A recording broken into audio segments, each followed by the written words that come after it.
اب اس کے بعد انٹرنیٹ کے نقصانات کے عنوان سے تقریر پیش کرنے کے لیے عزیزم شیخ راحل بن شیخ عظیم الدین صاحب بھینسہ درج حفظ الف کو دعوت سخن دیتا ہوں، وہ آئے اور انٹرنیٹ کے نقصانات کے عنوان سے اپنی تقریر کو پیش کریں۔ السلام علیکم ورحمۃ اللہ وبرکاتہ۔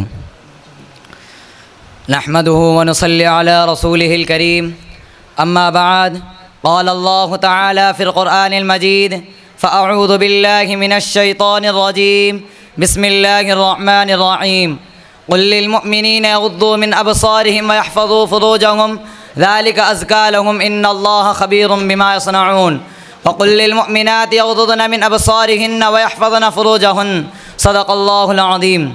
معزز حاضرین، آج دنیا میں عریانیت و فحاشت و بے حیائی کا دورہ ہے۔ اس کی اصل وجہ آلات جدیدہ کا فروغ ہے۔ شیطان انسان کے ہاتھ میں موبائل، انٹرنیٹ، کمپیوٹر کا ہتھیار دے کر مطمئن ہو گیا۔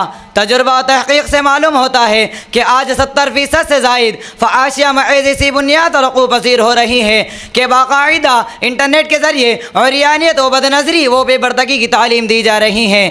عاملین شریعت کبھی اس انٹرنیٹ کے ذریعے مسلمانوں کو اسلام سے دور کیا، تو کبھی گوگل نے خود ساختہ مفتی بن کر علماء سے دور کیا، تو کبھی اس انٹرنیٹ نے روحانیت و راہ تصوف کو تباہ کر کے دین بیزاری کو جنم دیا۔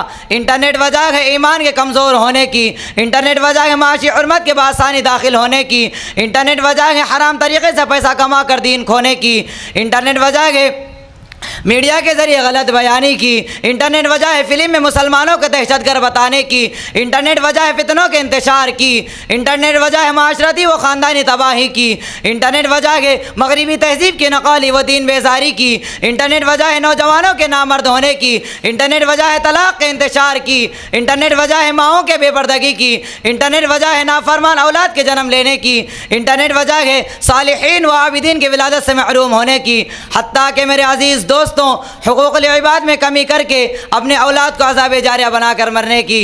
سامعین کرام، اسی پر بس نہیں، انٹرنیٹ نے احکام قرآن کو پس پوچھ ڈالنے کی ترغیب دی۔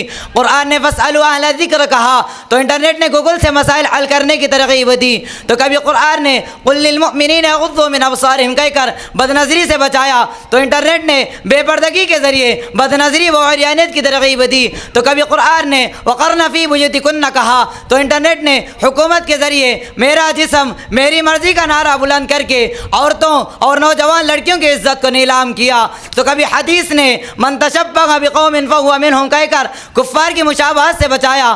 تو انٹرنیٹ نے سیکولرازم کے ذریعے کفار کی مشابہت کی ترغیب دی۔ اتنا ہی نہیں بلکہ کتنے والدین ایسے ہیں جو انٹرنیٹ سے منسلک ہونے کے بعد اپنی اولاد کی گمراہی کا رولان ہو رہے ہیں، اور کتنی نوجوان لڑکیاں ایسی ہیں جو انٹرنیٹ کے توسط سے سبز باغ دکھائے گئے اور دھوکہ کھا کر اپنے گھروں سے بھاگ گئی۔ کچھ عرصے تک دھوکے بازوں کی مذموم خواہشات کا نشانہ بن کر بے یار مددگار چھوڑ دی گئی، جس سے دنیا و آخرت کا نقصان انہیں اٹھانا پڑا۔ ماہرین کا یہ بھی کہنا ہے کہ انٹرنیٹ کے کثرت استعمال سے وہ بیماریاں پیدا ہو سکتی ہیں جو منشیات کے استعمال سے پیدا ہوتی ہے۔ صلحاء کے بیانات کروا کر ایمانی حلاوت اور کفر کی نفرت پیدا کرنی ہوگی، اور لڑکیوں میں اتنی یقین کی پختگی پیدا کرنی ہوگی کہ وہ صاف الفاظ میں کہہ سکے، جان مانگو تو جان دیں گے، مال مانگو تو مال دیں گے، مگر ہم سے نہ ہو سکے گا کہ نبی کا جاہ و جلال دیں گے۔ اے وارثین انبیاء، اس وقت ملت کی ڈوبتی کشتی کے ملاح بس تم ہی ہو۔ قوم نے تم پر اعتماد کیا ہے، اگر تم بھی نہ جاگے تو قوم کا بیڑا غرق ہو کر رہ جائے گا۔ لہذا اٹھو، گھر گھر، گلی گلی، چپا چپا، شہر شہر اور گاؤں گاؤں گھوم کر نسل نو کی ایمان کی حفاظت کے لیے کمر بستہ ہو جاؤ۔ تم ایک قدم آگے بڑھاؤ، زمانہ تمہارے اشاروں پر مر مٹنے کے تیار ہے۔ میں اسی بات پر اس شعر کے ساتھ اپنی تقریر ختم کرتا ہوں۔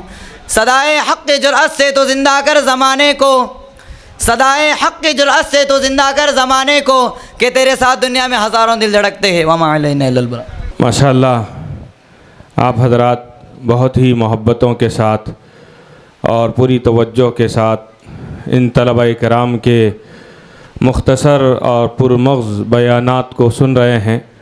مدرسہ دراصل کارخانہ ہے، اور سب سے بڑی اہم بات یہ ہے کہ یہاں انسانیت جنم لیتی ہے، اور صحیح انسانوں کی رہنمائی کرنے والے رہبروں کو بنایا جاتا ہے۔ تو میں گزارش کرتا ہوں جو ہمارا مجمع پیچھے کے حصے میں ہے، سامنے بہت ساری کرسیاں خالی ہے، اگر جہاں کرسیوں کو لے کر آگے بڑھنے کی ضرورت ہے تو کرسیاں لے کر آگے بڑھیں، اگر نہیں خود آگے بڑھنے کی ضرورت ہے تو خود آگے بڑھ جائے تاکہ ایک نظم رہے۔ اور آج ہمارے مہمان علماء کرام میں حضرت مولانا سید رضوان صاحب اسعدی زید مجدہ، اور اسی طریقے سے ان کے ساتھ جتنے علماء کرام کرناٹک اور بیدر وغیرہ سے تشریف لائے ہیں، میں حضرت مولانا سید رضوان صاحب دامت برکاتہم اور ان کے ساتھ آئے ہوئے تمام علماء کرام سے درخواست کرتا ہوں کہ وہ اسٹیج پہ تشریف لائے۔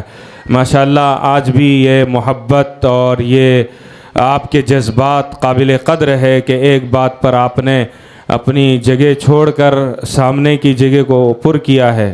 بس بھئی آپ اللہ پاک خوب جزائے خیر عطا فرمائے، اور جس ترتیب سے کرسیاں رکھی ہوئی ہے بیچ میں جو جگہ پہلے سے خالی ہے اس کو خالی رکھیں تاکہ درمیان میں اگر کسی کو کہیں جانا پڑے تو وہ ضرورت کے تحت جا سکے۔ اور اسی طریقے سے ہمارے اور بھی جو علماء کرام ہیں دارالعلوم محمدیہ سے تشریف لائے، مولانا قمر صاحب اور مولانا عبدالقادر جیلانی صاحب اور دیگر علماء کرام جہاں تک ہماری نظر پہنچ رہی ہے نہیں پہنچ رہی ہے، مولانا نیاز صاحب اور مولانا ضمیر صاحب حیدرآباد، یہ تمام علماء کرام سے ہماری درخواست ہیں کہ وہ اسٹیج پہ تشریف لائیں۔ اللہ پاک ہم سب کے آنے کو، یہاں جمع ہونے کو اپنی بارگاہ میں قبول فرمائیں، اور جو خواتین ہیں جو دور دور بیٹھی ہوئی ہیں ان سے ہماری درخواست ہیں کہ وہ قریب قریب تشریف لائیں اور آنے والے بہنوں کے لیے اپنا راستہ اور ان کی جگہ بنائے رکھیں۔ بیٹا یہ جو راستہ آپ نے پیک کیا ہے حافظ رفیق صاحب کے بعد جو 2 کرسیاں ہیں اس کو اٹھا لیجئے، راستہ چھوڑ دیجئے۔ آئیے میں ہمارے اس پروگرام کو آگے بڑھاتا ہوں اور اس کے لیے میں دعوت دیتا ہوں آج کے زمانے کے اعتبار سے جو ارتداد کی لہر پھیل رہی ہے، اور جگہ جگہ پر ہمیں یہ سننے کو مل رہا ہے کہ اتنے مسلمانوں نے دین اسلام سے منہ پھیر لیا ہے۔ اللہ پاک ہم سب کی اور ہمارے نسلوں کی حفاظت فرمائے، اور اس کا سبب کیا ہوتا ہے اور اس کے روک تھام کے لیے ہم کیا کر سکتے ہیں۔ آئیے ایک ننھے سے طالب علم کی زبانیں ہم سنتے ہیں، اور جن سے میری مراد ہے عزیزم محمد عزیر سلمہ ولد حافظ محمد رفیق صاحب عادل آباد۔ میں ان سے درخواست کرتا ہوں کہ وہ آئے اور ارتداد کی بڑھتی لہر پر اپنی تقریر پیش کریں۔ صدر جلسہ حضرت مولانا مفتی عبدالغنی صاحب بھینسا جو بھینسے سے تشریف لائے ہیں اور جمعیت علماء ضلع نرمل کے صدر ہیں، تو وہ بھی انشاءاللہ کچھ ہی دیر میں اسٹیج پہ جلوہ فروز ہوں گے۔ تو میں ان علماء کرام سے جن کے نام لیے گئے ہیں درخواست کرتا ہوں کہ وہ اسٹیج پہ تشریف لائیں، اور جو احباب ہیں وہ ماشاءاللہ بہت اچھے طریقے سے تقریریں سن رہے ہیں، اور بچوں کی ہمت افزائی اور بچوں کے ساتھ آپ سبحان اللہ ماشاءاللہ کہیں گے تو یہ چھوٹے چھوٹے بچے کل کے دن بڑے بڑے جلسوں میں بڑے علماء، علامہ، مفتی، محدث، مفسر بن کر قرآن کا پیغام پہنچائیں گے۔ اللہ پاک اور تمام کو اللہ پاک خوب چمکائے۔ دا میسج میڈیا کے تمام سوشل چینلوں سے جڑے جیسے جوش موج، انسٹاگرام، فیس بک، یوٹیوب۔